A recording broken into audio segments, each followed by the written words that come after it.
Segunda aos Coríntios, capítulo 4.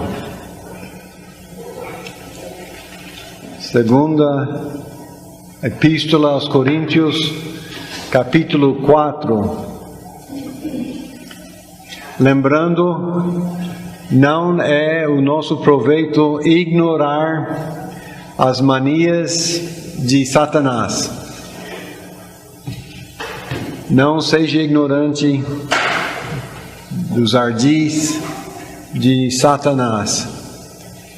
Pode ser conveniente, fácil para esquecê-lo, mas a Bíblia diz: temos de ser prudentes e não ignorar os seus ardis.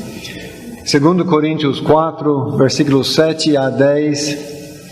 Temos, porém, este tesouro em vasos de barro, para que a excelência do poder seja de Deus e não de nós.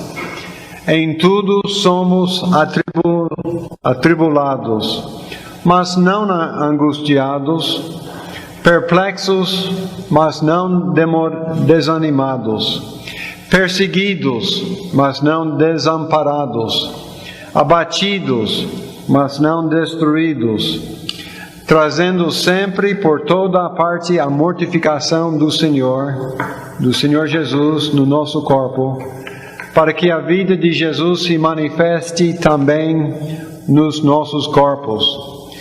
E assim nós que vivemos, estamos sempre entregues à morte por amor de Jesus, para que a vida de Jesus se manifeste também nos nossos corpos.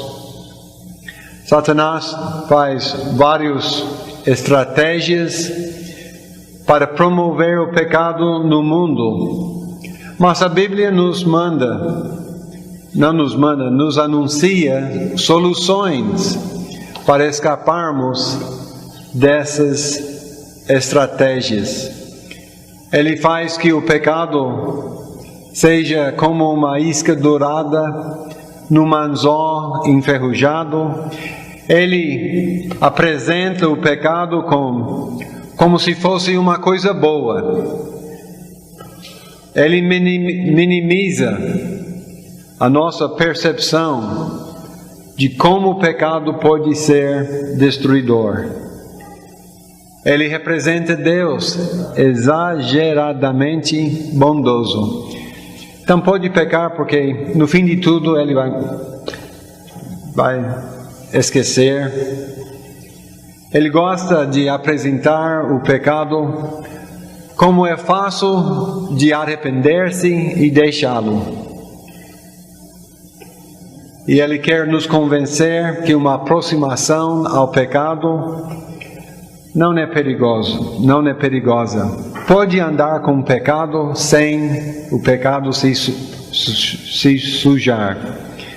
E ele também, como nós estudamos a última vez, ele gosta de mostrar que os homens pecaminosos são abençoados. Mas até que eu fui para o santuário, assim eu entendi o seu fim. Talvez não pensava que Satanás tem tantas armadilhas para incentivar pecado no mundo. Ele sabe bem que nosso coração é enganoso e o propósito dele é de mentir. Ele é o pai da mentira, não na verdade nele. Então quando tem ele junto com o coração enganoso nosso, ele faz festa. É um par perfeito. Ele não só sabe mentir, mas a mentira faz parte da sua personalidade. Então ele não tem outra preocupação no mundo do que causar os incrédulos ficarem cegos. 2 Coríntios, voltando uma página, 4:4 de 2 Coríntios, nos quais o Deus deste século cegou os entendimentos dos incrédulos, para que lhes não resplandeça a luz do Evangelho da glória de Cristo, que é a imagem de Deus. Ele cegou os entendimentos e Ele sabe bem mantê-los cegos. A ação nossa na face de tentação não é contemplá-la, ter uma curiosidade, mas qual seria o fim? Será que este pecado essa tentação é tão destruidor? Não convém ficar curioso e nem convém confiar-nos em nós mesmos.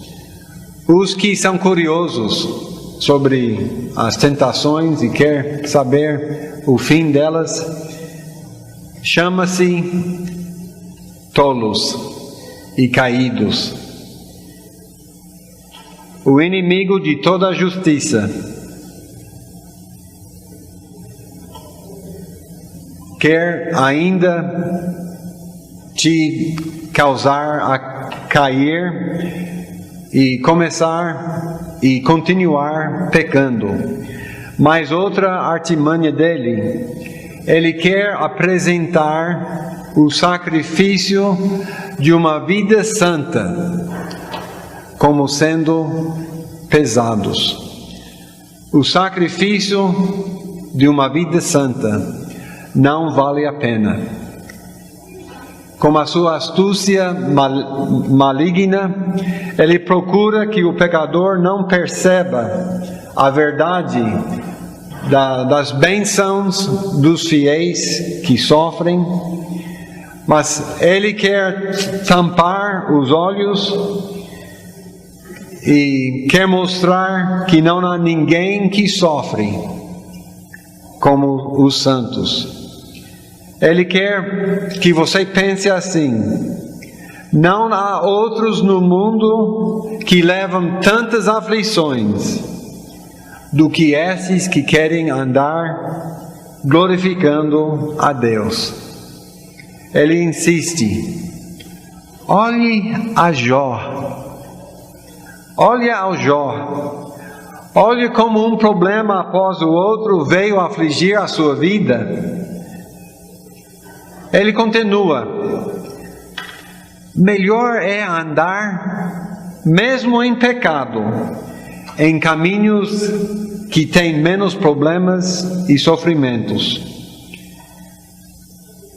Ele pergunta a nós: quem senão um louco gastaria os seus curtos dias aqui na terra com perseguições, quando tudo poderia ser evitado, vivendo menos santo e mais dedicado à carne e ao mundo?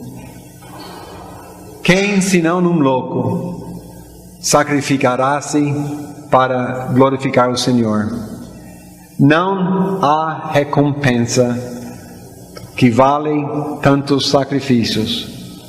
Com tais engodos, milhares são levados à perdição, e lá na perdição eles reconhecem que foram tapados, foram enganados, foram levados a acreditar numa mentira, como se fosse a verdade. Conforme Lucas 16, 24 a 31, o rico que foi para o inferno, é bem capaz que Satanás engodou o seu entendimento, mas é melhor ficar rico e gozando dos prazeres desta vida, do que ser como aquele pobre, pois olha ele, Deus desamparou ele, por isso ele é pobre, e sentado às minhas portas, e os cachorros estão lambendo as feridas dele. Mas que sacrifício para ser um santo! Goza bem da sua riqueza, mas na perdição parece que a cegueira está tirada dos olhos e ele entende a verdade. Não valeu a pena. Os prazeres do mundo em troca desta perdição eterna. Parece que valeu a pena para o pobre sofrer um pouco em curta vida para ter a eternidade no seio de Abraão. Aí eles entendem. Para nós não cairmos neste engodo, essa mentira de Satanás, devemos entender que os problemas dos cristãos tornam-se glória para Deus e vantagens para nós, o seu povo. Deus faz que as perseguições pela fé ou aquelas aflições de correções, das correções, sejam para a sua glória e para o nosso bem. Pedro ensina que quando somos vituperados pelo nome de Cristo, nós somos bem-aventurados, porque o Espírito da glória de Deus repousa sobre nós. Cristo é blasfemado pelos os de fora, afligindo-nos, eles blasfemem ao Senhor. Mas nós, ficando firmes, Ele é glorificado por nós. E o Espírito de Deus repousa sobre nós naquelas horas, nos dando a graça.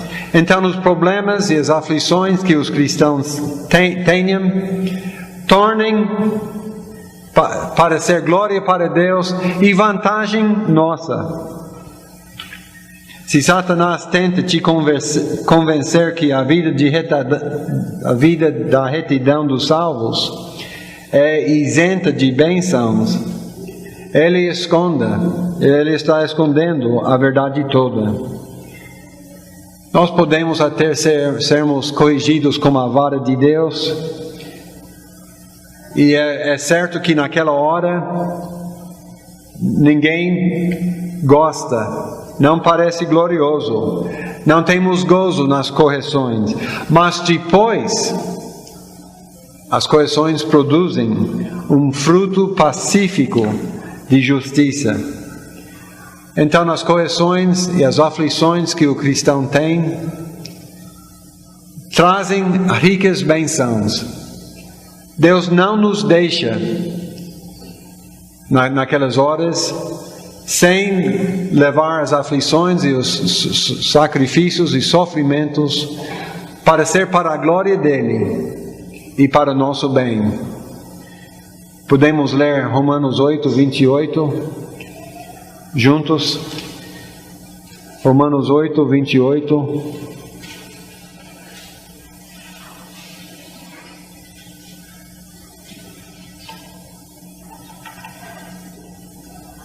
Vamos ler juntos. E sabemos que as coisas contribuem juntamente para o bem, aqueles que são a Deus, daqueles que são chamados segundo o seu propósito. Todas as coisas, talvez não sejam bons, mas contribuem, resultem em glória para Ele e para o nosso bem. Pode ser que somos atribulados, perplexos, perseguidos, abatidos e lutamos para mortificar a nossa carne. Contudo, a graça de Deus impede que aquelas lutas nos vencem, mas que nós vencemos. Pelas desavenças, a vida de Jesus é declarado para os outros nos nossos corpos, e Deus recebe a glória nisso tudo. Para o cristão, não é pesada a carga que faz Jesus ser manifestado na sua vida. Pode imaginar 120 anos, Noé sendo criticado, mas aquelas ondas que destruíram todo mundo, levou ele para a salvação. As ondas do dilúvio, Deus fez que fossem glória para Noé. As pedras fizeram que este vão visse a glória de Deus. E aquele espinho, a fraqueza do espinho na carne de Paulo, aperfeiçoou o poder de Deus na sua vida.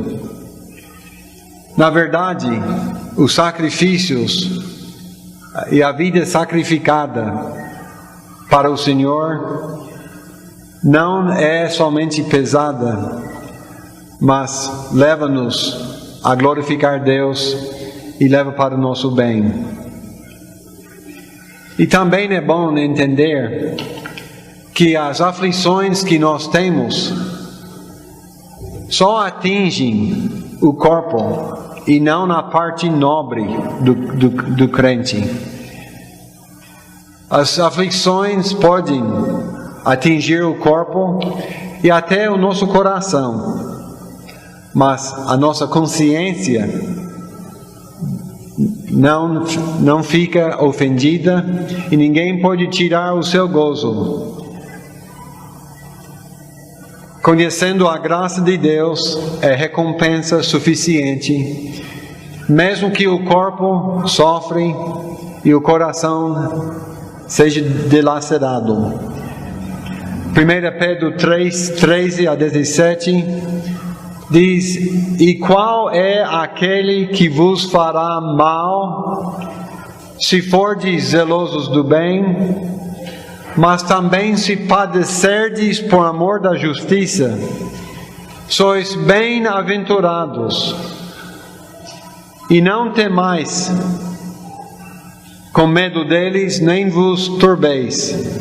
Antes, santificai ao Senhor Deus em vossos corações e estai sempre preparados para responder com mansidão e temor a qualquer que vos pedir a razão da esperança.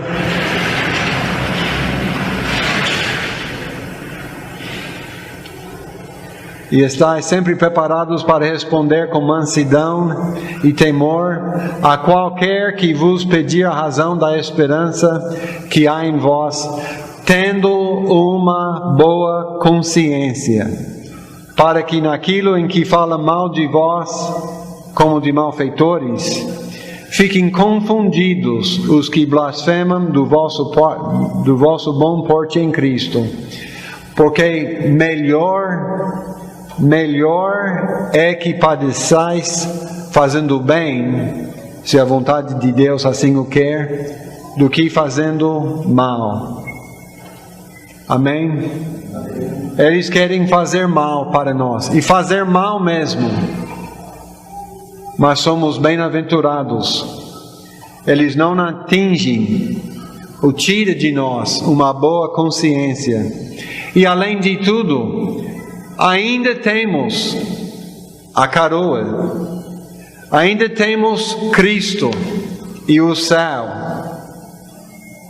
Em Tiago 5, versículos 10 e 11 diz: Meus irmãos, tomai por exemplo de aflição e paciência os profetas que falaram em nome do Senhor. Eis que temos por bem-aventurados os que sofreram. Ouvistes qual foi a paciência de Jó, e vistes o fim que o Senhor lhe deu, porque o Senhor é muito misericordioso e piedoso. Podemos saber que os sacrifícios podem custar fisicamente, mas as glórias espirituais fazem que tais sacrifícios não estejam tão pesados quanto parecem. Amém? Quando Satanás vem dizer: olha a vida de Jó, você pode responder: olha a vida de Jó. Olha como o Senhor foi misericordioso e bondoso para com ele. diz que Jó era o homem, não tinha homem mais justo do que ele em toda a Oriente. Mas veio acontecer que a esposa falou: amaldiçoa Deus e morra. E ele falou: Deus dá e Deus tira, louvado seja ao nome do Senhor. E o fim dele foi muito melhor do que o que ele perdeu. Ele ainda tem a coroa, ele ainda tem Cristo e o céu, e os louvores cantados a Deus. Então, podemos ter aflições e sacrifícios de uma vida santa, mas não são tão pesados.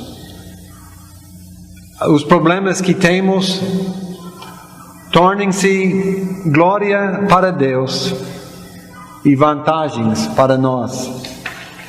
Em segundo lugar, vimos que é confortante considerar que todas as aflições não atingem a parte nobre do cristão, a sua consciência, a sua posição com Cristo, as coroas, o nosso destino final. As aflições não atingem essas partes. Em terceiro lugar, podemos considerar também que as aflições e vexações apenas acontecem em momentos curtos e passageiros. É só um pouco de tempo. Como é pouco de tempo? Pastor, você não viu a vida de Jó, que parece uma eternidade sofrendo? Se fosse desde o seu nascimento até a sua morte, era tempo curto. A nossa vida é como um vapor. A vida em Hebreus 10, quero que os irmãos lessem lá, Hebreus 10, 32 a 37. Hebreus 10, 32 a 37. Lembrai-vos, porém, dos dias passados, em que depois de serdes iluminados, suportastes grande combate de aflições. Em parte fostes feitos espetáculo com vitupérios e tribulações, e em parte fostes participantes como os que assim foram tratados. Porque também vos compadecestes das minhas prisões, e com alegria permitistes o roubo dos vossos bens, sabendo que em vós mesmos tendes nos céus uma possessão melhor e permanente. Não rejeiteis, pois, a vossa confiança, que tem grande e avultado galardão. Porque necessitais de paciência, para que depois de haver desfeito a vontade de Deus, possais alcançar a promessa. Porque ainda um pouquinho de tempo, e o que há de vir, virá, e não tardará. Aquela palavra, versículo 37, pouquinho, diz o George Ricker Berry, que significa, esta palavra pouquinho, literalmente é um pouquinho de tempo. Um pouquinho de um pouquinho de tempo.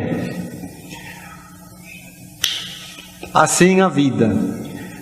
Porque ainda um pouquinho de tempo. E o que há de vir, virá e não tardará. Pode ser que temos aflições, mas a vida é curta, e sendo o fato que Deus não retarda a sua promessa, somos instruídos que os sacrifícios que venham temporariamente a nós, não cancelam em nada as glórias que teremos eternamente. Pense da vida de Jesus. Quantos aqui têm mais do que 35 anos de idade?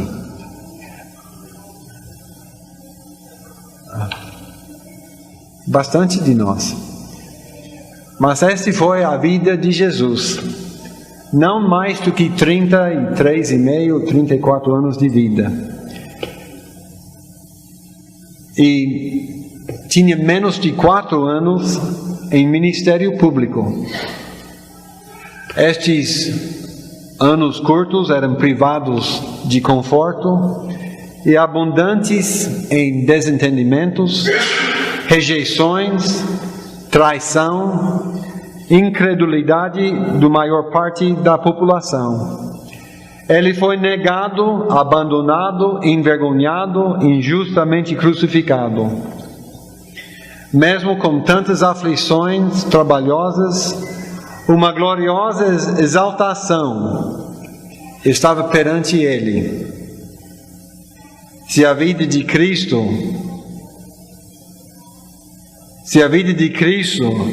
estiver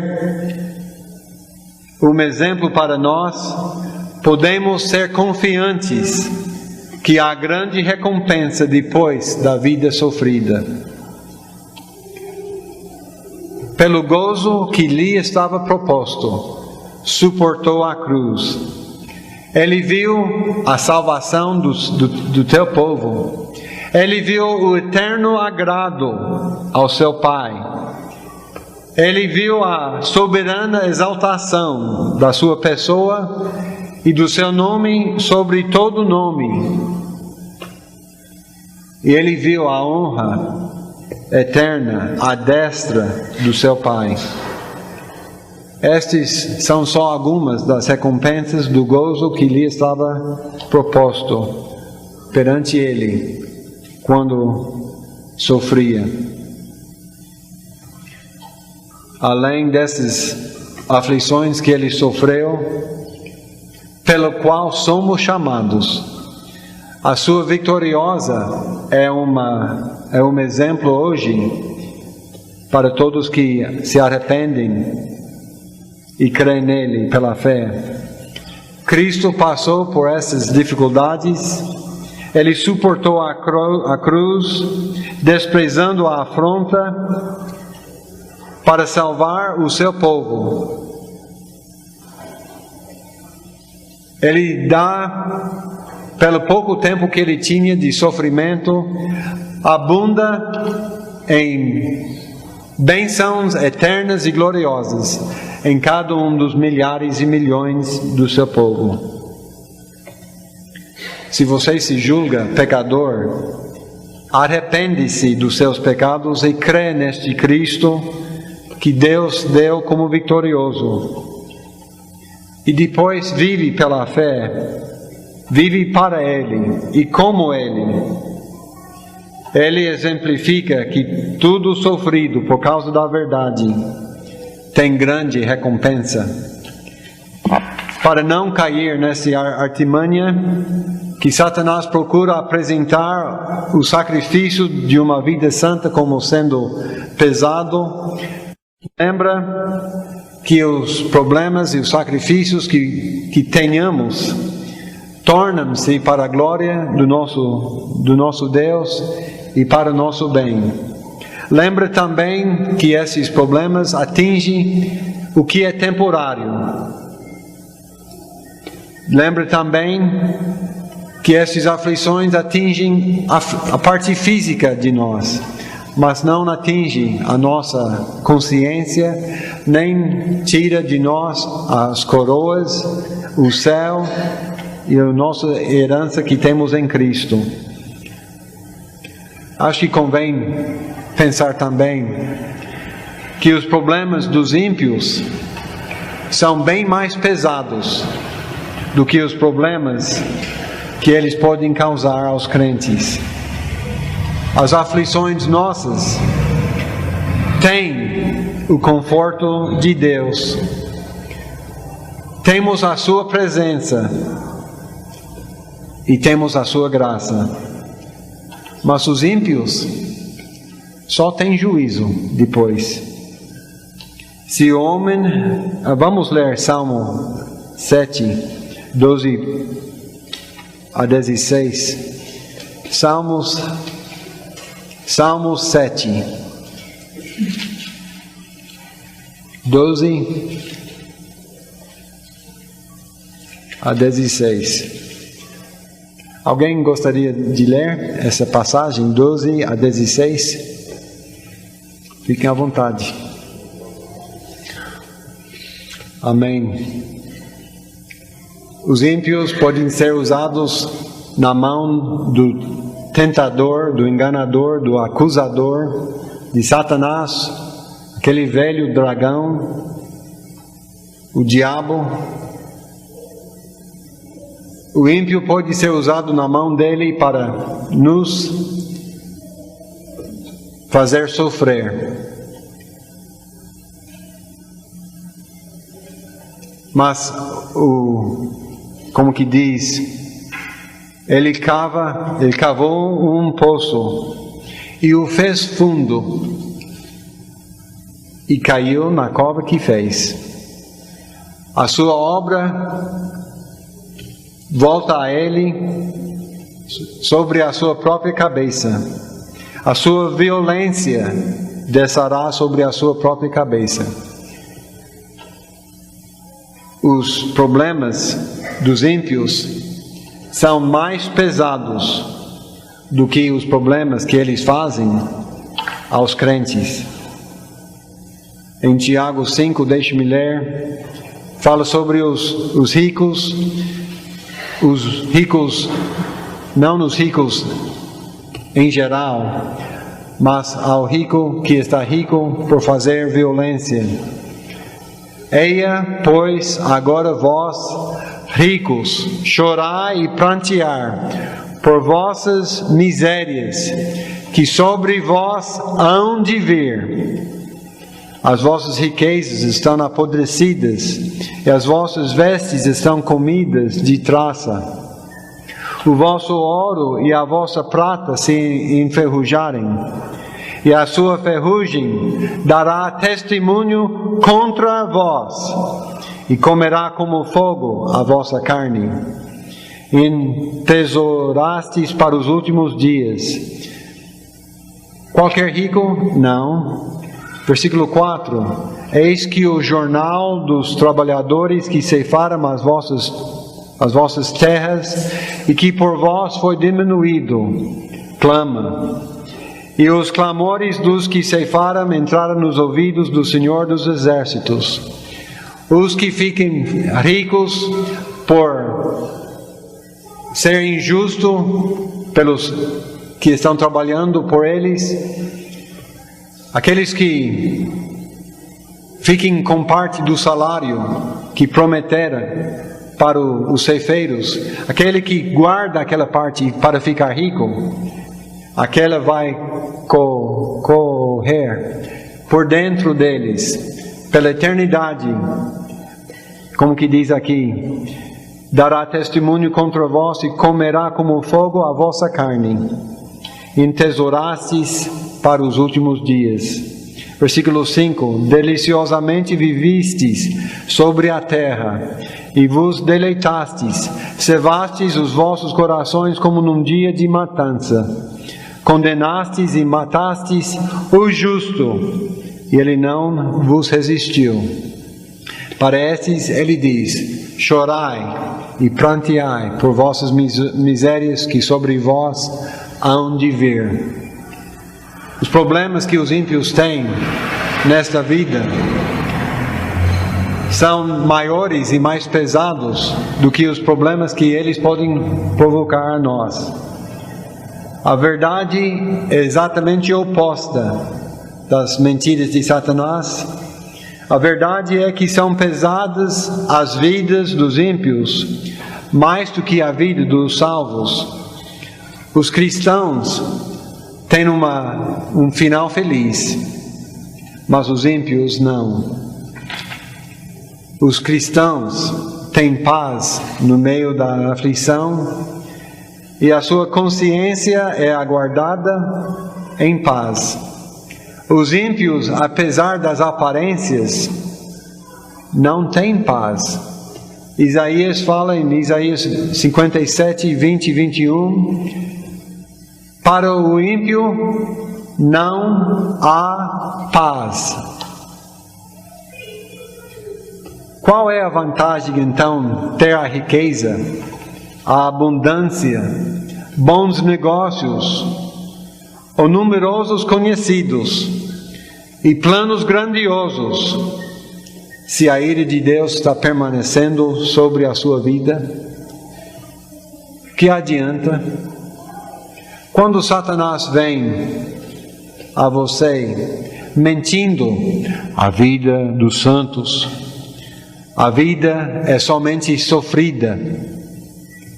Considera essas verdades. O crente é atribulado, mas não angustiado. O ímpio é atribulado e também angustiado.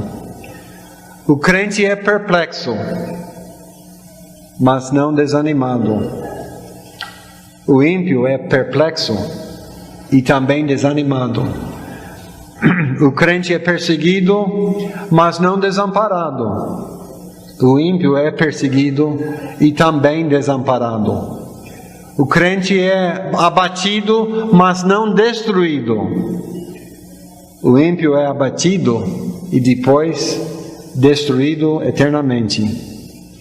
O crente traz a mortificação do Senhor no corpo, para a vida de Cristo se manifestar no seu corpo. O ímpio terá a mortificação em juízo, mas não conhecerá a vida.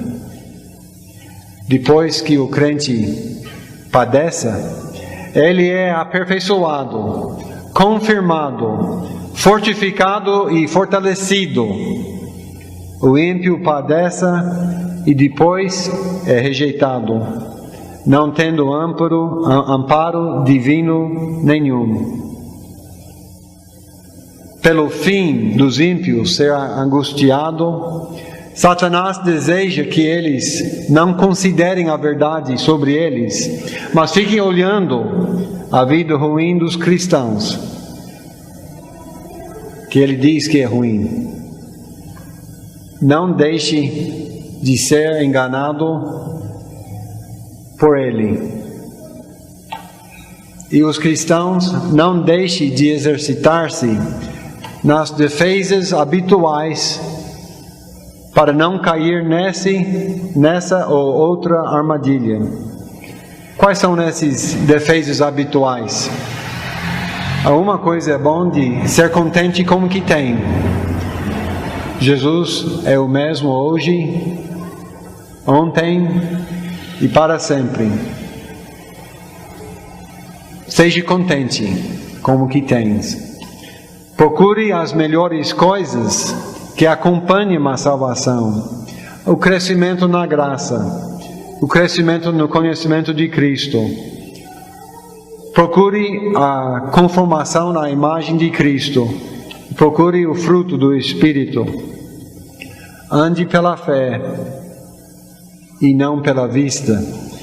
Vamos ler, por terminar, 2 Coríntios 4. 2 Coríntios capítulo 4, versículo 16 a 18.